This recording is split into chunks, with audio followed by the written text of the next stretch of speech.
pessoas! E aí, como é que vocês estão? Tudo certinho? Espero que sim. Bora para mais uma aula de química, rapaziada. Estamos encerrando o nosso assunto da apostila 2 e eu gostaria de trazer para vocês alguns conceitos de orbitais atômicos e orbitais moleculares, certo? Então,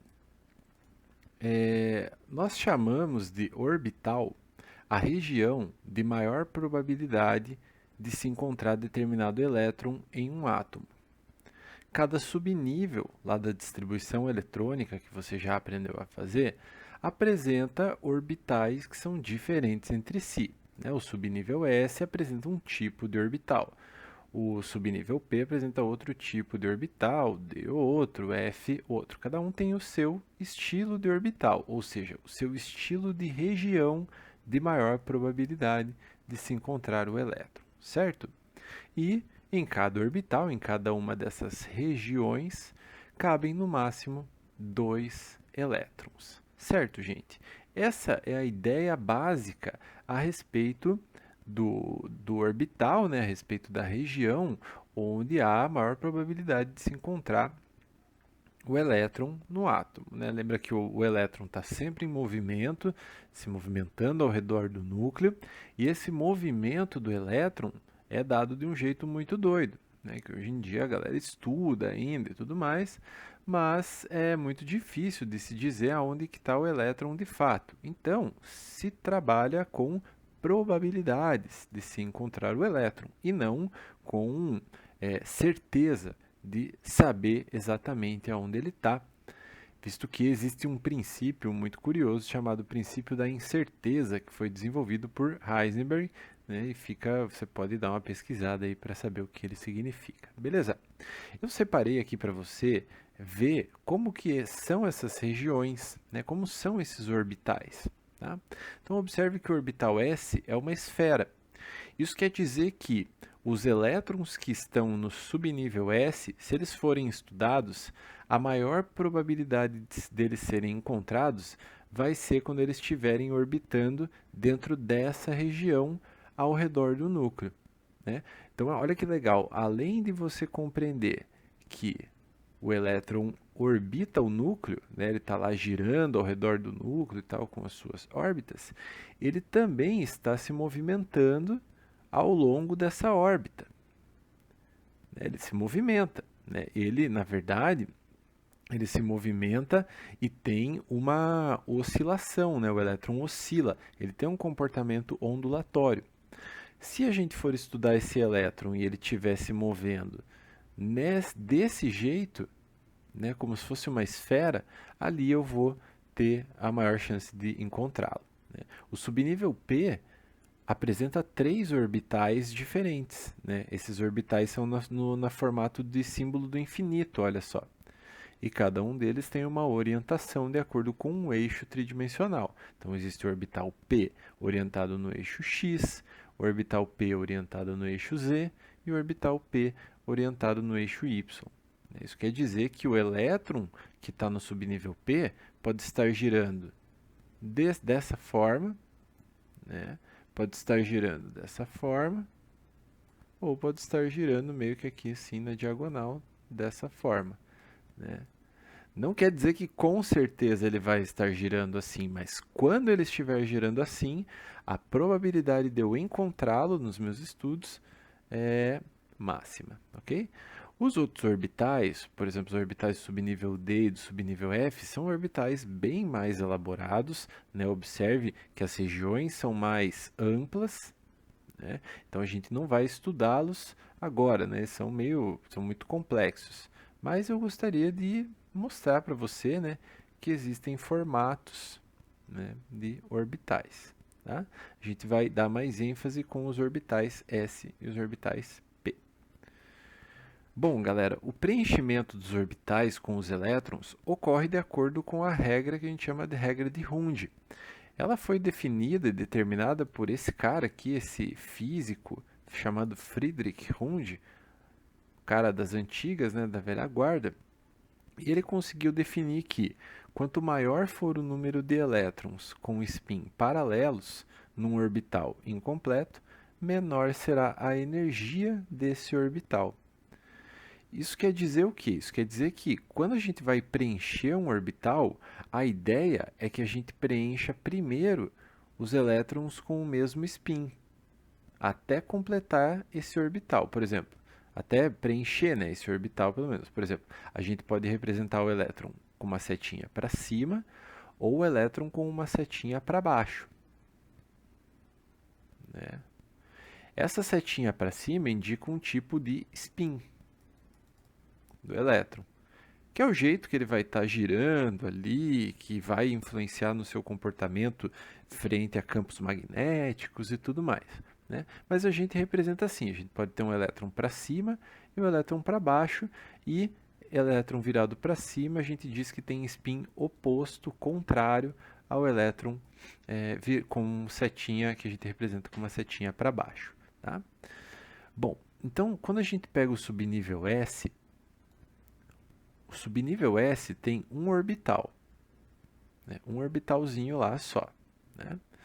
E em cada orbital cabem no máximo 2 elétrons. Então, se eu for preencher um subnível S com 2 elétrons, eu vou colocar os 2 elétrons aqui, né? Um virado para cima e o outro virado para baixo, tá? S2. Se eu pegar o subnível P, eu tenho 3 orbitais. Um orientado no eixo X, um orientado no eixo Y e o outro orientado no eixo Z.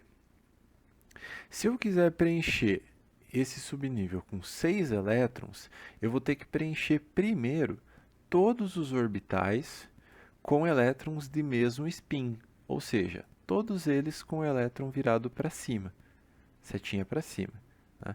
Por que eu não começo com a setinha para baixo? Porque foi convencionado que a gente coloca primeiro setinha para cima. 3 setinhas para cima, ou seja, eu coloquei 3 elétrons dentro desses orbitais. Como cada orbital comporta 2 elétrons no máximo, eu ainda posso continuar preenchendo. Então, eu vou retornar para o primeiro orbital e vou continuar o meu preenchimento, só que agora os elétrons entram com spins contrários aos primeiros elétrons que entraram nesses orbitais.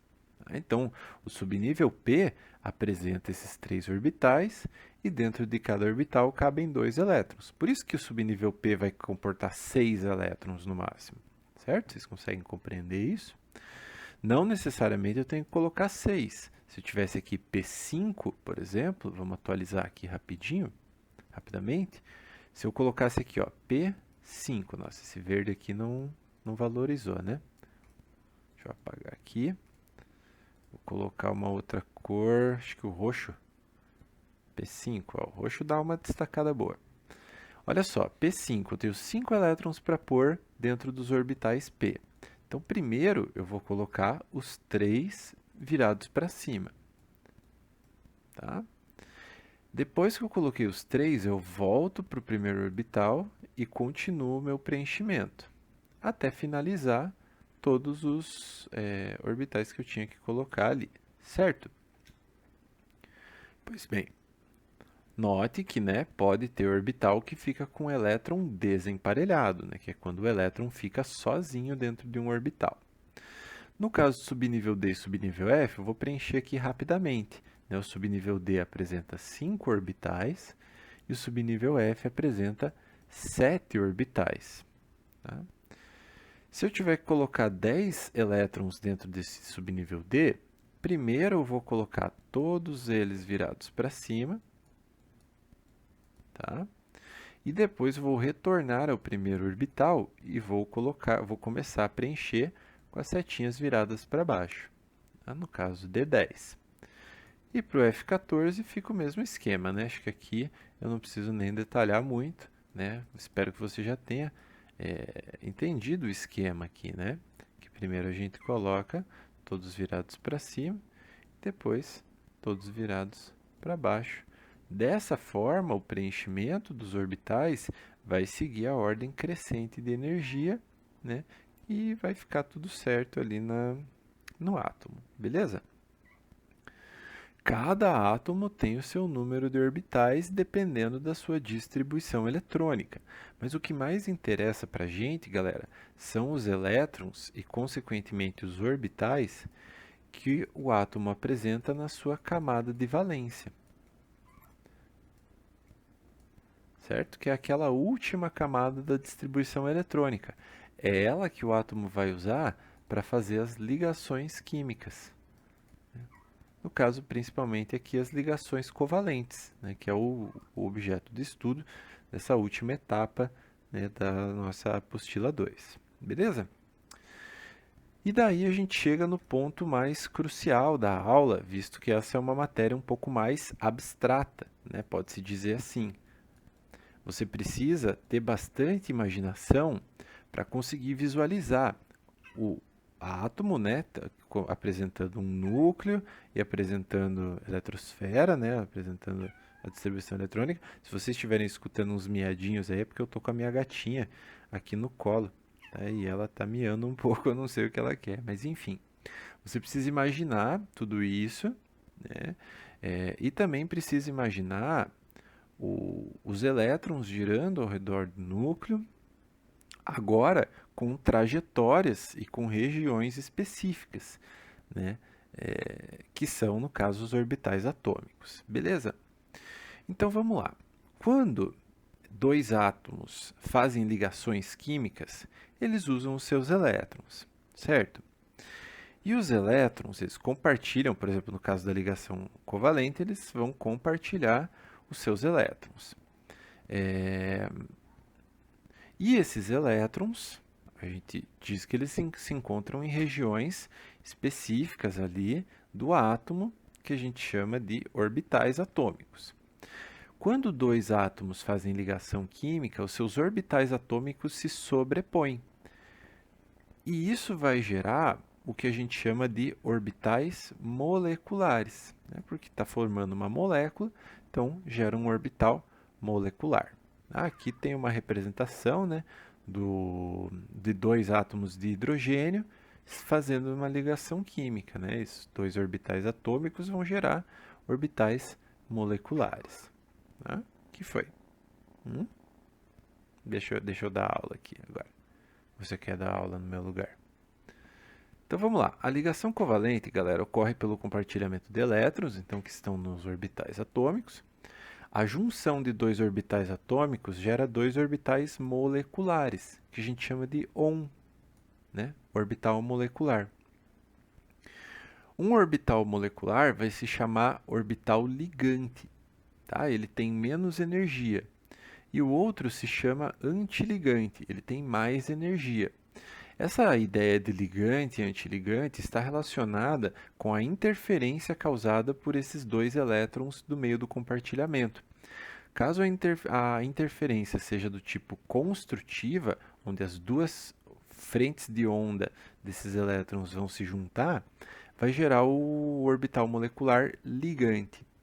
Caso a interferência entre as frentes de onda desses elétrons sejam destrutivas, aí a gente vai dizer que o orbital formado é antiligante e ele apresenta mais energia do que o orbital ligante.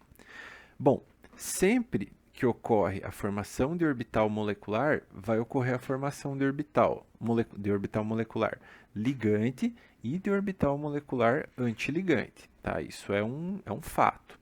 Tá? É algo que acontece mesmo. Beleza?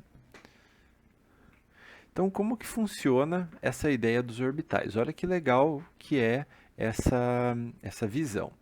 No caso da molécula de O2, o oxigênio molecular, deixa eu ver se eu tenho como colocar rosa aqui. Rosa não tem, né? Opções de seta, não.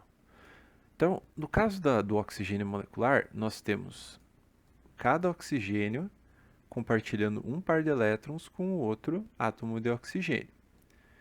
E para cada oxigênio sobram dois pares de elétrons livres, né? Porque cada um tem 6 elétrons, né, na camada de valência, então sobram 4 aqui. Se a gente fizer a distribuição eletrônica desses oxigênios, a gente vai ver que lá na camada de valência, cada um deles apresenta 6 elétrons, 2 estão no subnível S e 4 estão no subnível P. Então, nós temos aqui em cada oxigênio 6 elétrons de valência. 6 elétrons desse oxigênio com 6 elétrons desse outro oxigênio, isso quer dizer que nós temos 12 elétrons de valência envolvidos aqui nessa molécula. E são esses elétrons que a gente vai colocar nos orbitais moleculares, e com isso a gente vai poder determinar uma coisa que a gente chama de ordem de ligação. Bom, como que a gente faz para montar os orbitais moleculares? Então, a gente vai fazer uma linha aqui, né, uma seta bem grande mesmo. Vamos escrever energia. A energia de baixo para cima é crescente, né? Então, vamos fazer duas aqui, ó, para a gente se orientar. Duas setinhas. Em um lado da seta, uma seta vai ser para o primeiro oxigênio e a outra seta vai ser para o segundo oxigênio. Cada oxigênio apresenta elétrons no subnível S e elétrons no subnível P. Então, eu vou escrever isso daqui aqui, ó.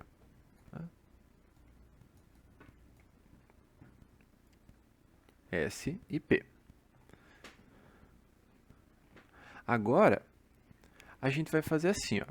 Quando a gente junta um orbital S com outro orbital S, dois orbitais atômicos geram dois orbitais moleculares.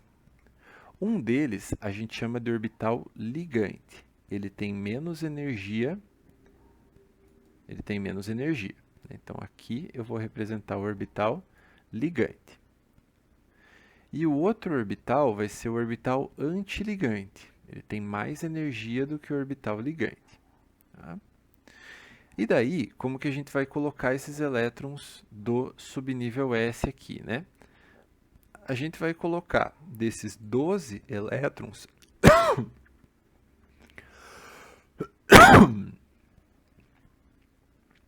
A gente vai colocar desses 12 elétrons, vamos colocar 2 elétrons aqui, né, porque cada orbital comporta no máximo 2 elétrons. Então, a gente começa colocando no orbital ligante. E depois a gente coloca mais 2 no orbital antiligante. Sempre vai começar assim, preenche primeiro o ligante, o de menor energia, e depois vai para o de maior energia, certo? Muito bem. Aqui a gente pode dizer que está ocorrendo a ligação simples, né, que a gente chama de ligação sigma. Então, aqui a gente tem a ligação sigma ligante, o orbital sigma ligante e o orbital sigma antiligante, que normalmente a gente representa com um asterisco aqui. Beleza? Muito bem. Como que a gente vai fazer para o orbital P, galera? A gente vai fazer a junção desses orbitais, né? Dos orbitais P de um oxigênio com os orbitais P do outro oxigênio. O subnível P apresenta 3 orbitais, né, como a gente já viu nos slides anteriores. Desses orbitais, a gente vai fazer assim, ó. Um deles vai vir aqui para baixo. Tá? Nossa, aqui ficou meio torto, né? Deixa eu arrumar. Um deles vai vir aqui para baixo. Vai ser um dos orbitais P. Tá? E os outros 2 orbitais P, a gente vai colocar aqui, ó. Um aqui e o outro aqui. Tá vendo? Ó? Nossa, aqui também ficou meio estranho. Deixa eu arrumar aqui esse tracinho para não ficar muito torto, né? Ó. Agora ficou um pouquinho melhor, certo? Tá? Aqui a gente tem, por exemplo, o PX, aqui o PY e aqui o PZ. Então, aqui estão os orbitais P. Esses são os orbitais moleculares ligantes. Para cada orbital molecular ligante, existe um orbital molecular antiligante que está sendo gerado por causa da interferência destrutiva entre os elétrons. O ideal é você fazer traço retinho aqui, tá? É que eu estou com o meu mouse aqui, né?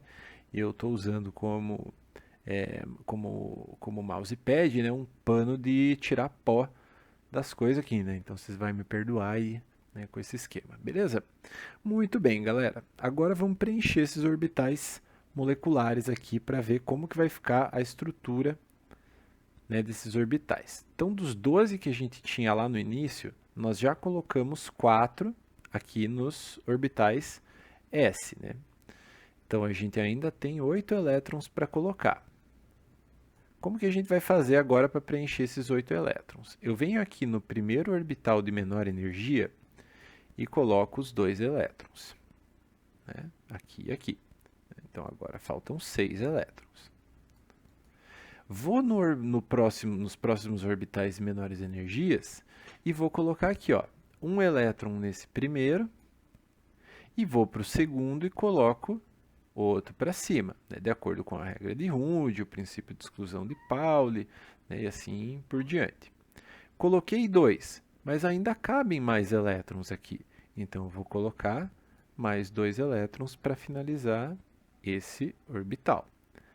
Coloquei 4, agora faltam 2 elétrons. Esses 2 elétrons eu vou para o próximo orbital seguindo a ordem crescente de energia. Vou colocar um no primeiro aqui e o outro no segundo aqui. Tá? E fechou, né? Aqui nós temos os orbitais P ligantes e aqui nós temos os orbitais P antiligantes de maior energia. Certo? Com isso, a gente pode determinar a ordem de ligação que existe aqui na molécula de oxigênio. Como que a gente faz isso? Faz 1 sobre 2 e multiplica o número de elétrons que tem em orbitais ligantes, então são os de menor energia, ó. Aqui tem 2 e aqui tem 6, certo? 2 mais 6, 8. Menos o número de elétrons que temos em orbitais antiligantes. Então, temos 2 aqui nesse orbital sigma antiligante, que é o orbital da ligação simples. E temos também o quê? 2 elétrons aqui nesse orbital P antiligante. Então, temos 2 aqui, mais 2, 4.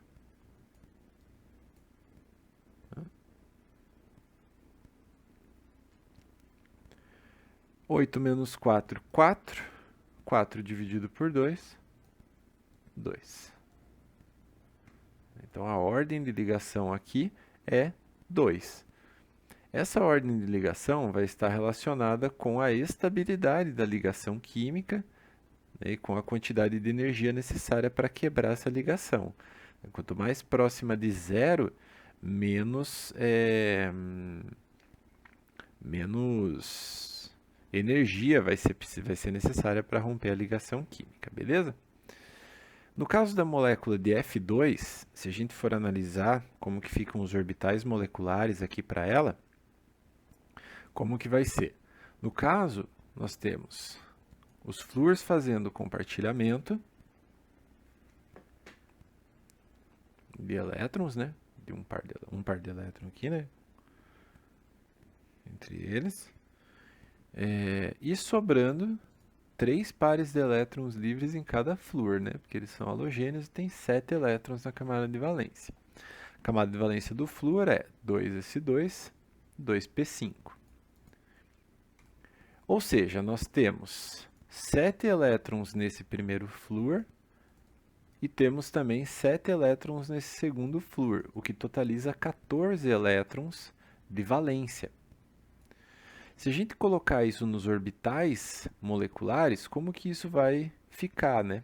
Então, novamente, a gente faz o gráfico de energia crescente. Tá? Um para cada. Nossa, que ficou bonito, hein? Meu Deus. Vocês vão me perdoar, mas tá difícil. A gente faz aqui, né, um para cada átomo. Então, flúor e flúor. 2s e 2p. E agora a gente vai completar, fazer a união desses orbitais atômicos para gerar os orbitais moleculares. Então, olha só. No caso do subnível S, a junção de dois orbitais S geram dois orbitais moleculares. Um ligante, que a gente vai chamar de sigma ligante, e um antiligante, que a gente vai representar sigma asterisco, né? Desses 14 elétrons, eu vou colocar 2 aqui no de menor energia e 2 no de maior energia. Eu sempre vou completando de baixo para cima, certo? Coloquei 4, faltam 10 elétrons para eu colocar nesses orbitais moleculares.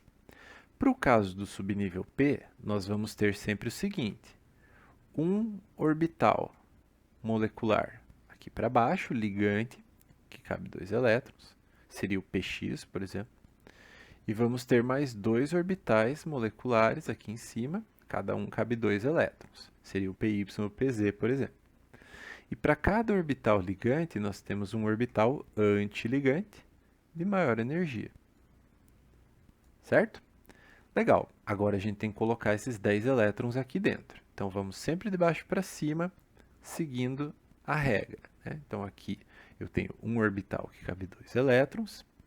Aqui eu tenho 2 orbitais. Então eu coloco primeiro 2 elétrons para cima e depois 2 elétrons para baixo, né? Dessa forma, eu coloquei 6 elétrons nesses orbitais ligantes, né? Então, ainda faltam 4 elétrons para finalizar a minha distribuição aqui de orbitais moleculares. Eu vou para o próximo, que é aqui em cima. Então, eu coloco 2 virados para cima e ainda faltam 2 elétrons para fechar 4. Então, eu coloco 2 virados para baixo. Olha só que curioso, o flúor não apresenta elétrons desemparelhados, né? Todos os elétrons deles estão emparelhados com spins opostos, certo? E não apresenta nenhum elétron aqui nesse orbital antiligante, né? P antiligante aqui em cima, beleza?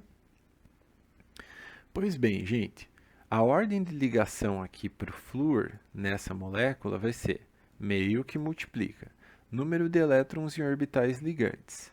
1, 2, 3, 4, 5, 6, 7, 8. 8 menos. Número de elétrons nos orbitais antiligantes. 1, 2, 3, 4, 5, 6. 8 menos 6, 2. 2 dividido por 2, 1. Então, conseguimos determinar a ordem de ligação para a molécula de flúor, beleza? E para finalizar para o N2, eu deixo para você fazer aí, né, nos seus estudos, né, no seu caderno, né? Lembrando que o N2 é de uma molécula de nitrogênio, né? Nós temos uma ligação tripla entre esses átomos, né, de nitrogênio. A distribuição eletrônica da camada de valência de cada nitrogênio é 2s2, 2p3, tá? Então, com isso, você consegue completar o diagrama. Faz uma setinha para cada átomo, tá? Coloca aqui os orbitais, né, de acordo com o que eu ensinei, é sempre desse jeito, e vai preenchendo de baixo para cima, tá? Conta os elétrons aqui, né, todos os elétrons de valência, inclusive aqueles que não são utilizados, né, e são esse total de elétrons que você vai botar aqui na hora de fazer a distribuição. Aproveita e calcula aí a ordem de ligação para a molécula de nitrogênio, certo? Galera, isso é legal, é interessante, porque explica a interação das moléculas com campos magnéticos. Aqui nós temos a interação do oxigênio líquido com um campo magnético que está sendo gerado aqui, ó, no meio desses ímãs. Se você observar na foto, o oxigênio está sendo derrubado aqui, né, derramado, porque ele está líquido, e ele está ficando preso aqui entre os ímãs. Tá vendo? Ó? Aqui tem uma quantidade de oxigênio líquido que está ficando entre esses ímãs. Uma grande parte das moléculas ou das substâncias, digamos assim, porque nem toda substância que vai ser atraída por ímã vai ser formada por molécula, mas assim, uma grande parte das substâncias que têm esse comportamento assim, né, de serem atraídas por campos magnéticos e tal, substâncias covalentes, ou substâncias ametálicas, né, melhor dizendo, são atraídas quando estão em temperaturas muito baixas, né, como oxigênio líquido, nitrogênio líquido, o próprio hélio líquido, né, que é usado em trilhos, na tecnologia de trilhos de trem de trem de levitação, né, cara, os maglevs, né, que fala. Beleza? Então isso explica a interação, né? Nós temos dois comportamentos principais, né, de interação com campos magnéticos. Nós temos os materiais que são paramagnéticos, que são aqueles que são atraídos por campo magnético, e temos os materiais diamagnéticos, que são aqueles que são repelidos por campo magnético, certo? Para que uma substância seja atraída por um campo magnético, lá nos orbitais moleculares das suas moléculas, tem que ter pelo menos um orbital com elétron desemparelhado. Tá? Pelo menos um. Se não tiver elétron desemparelhado, essa substância vai ser repelida por campo magnético. E claro, né, quanto mais elétrons desemparelhados tiver nos orbitais moleculares, maior vai ser essa atração por campos magnéticos, beleza? E é isso, gente. Finalizamos essa aula, né? Espero que você tenha gostado, espero que você tenha aproveitado, né? E a gente se vê logo mais no nosso encontro ao vivo, beleza? Valeu, é nóis. Fui!